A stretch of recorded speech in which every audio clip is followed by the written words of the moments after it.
అందరికీ కూడా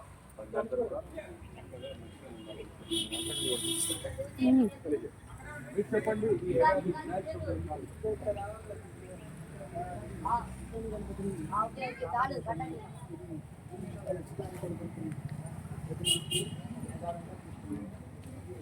అడుగుల మట్టి గణపతి ఉంది.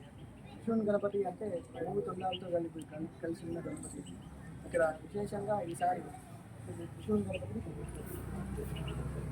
ఓం గణానాంతా గణపతిం భవామహే కవిం కవీనాముపమస్రవస్తమం జ్యేష్ఠరాజం బ్రహ్మణాం బ్రహ్మణస్పదాన శృణ్వన్నోతి విశ్వేదసాదనం భద్రం కర్ణే విష్ణుయామ దేవాః బ్రహ్మక్షేమాచ విజక్రాః దుష్టవాగింస్తవాభిః యశేమ దేవేంద్రం యదాయుః స్వస్తిరింద్రో రుద్రశ్రవాః స్వస్తిన పూజా విశ్వవేదాః స్వస్తి నస్తారిక్షో అరిష్ణిమహే స్వస్తి నో బృహస్పతిర్దధాతు. ఓం శాంతి శాంతి శాంతి. చెప్పండి, ప్రధానంగా ఇక్కడ త్రిశూల్ విగ్రహాన్ని ఏర్పాటు చేయడం గల కారణం? జై గణేశ. శ్రీ శివాలయం సెంటర్ మట్టి గణేశ త్రిశూల్ గణనాథుని ఏర్పాటు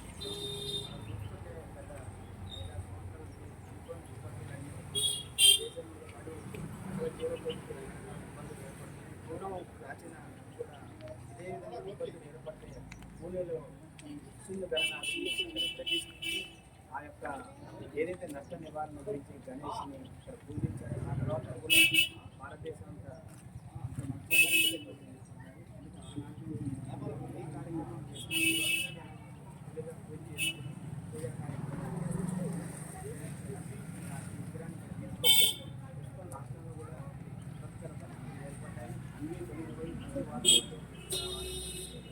కార్యక్రమాలు చేసుకుంటున్నాం. సేవా కార్యక్రమాలు కూడా ముందుకు తీసుకోబోతున్నాం. దీనికి మాకు గాయత్రి రవి గారు కూడా పెద్ద ఎత్తున సహకారం చేస్తున్నారు.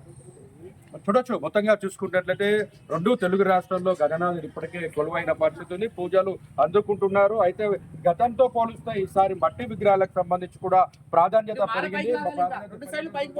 మనం చూసుకోవాలి, ఈ గణనాథుడికి సంబంధించి సీడ్ బాల్స్ చేతూ తయారు చేయడంతో ఒకసారి మొత్తం 7 కూడా మొత్తం 15 బృందం మంది సభ్యులతో కలిపి ఈ విగ్రహం కూడా పూణే నుండి వచ్చినటువంటి వారు తయారు చేస్తారు. ఈ విగ్రహానికి 9 రోజులు పూజలు అందుకున్న తర్వాత గంగమ్మ ఒడికి చేరే సమయానికి 7 నిమిషాల్లోనే కరిగిపోయే పరిస్థితి కూడా ఉందని కూడా ఇక్కడ నిర్వాహకులు చెప్తున్న పరిస్థితి ఉంది. మొత్తంగా చూసుకున్నట్లయితే గతంతో పోలిస్తే ప్లాస్టర్ ఆఫ్ పారిస్ వాడకం చాలా తగ్గించాలని కూడా చెప్తున్నారు.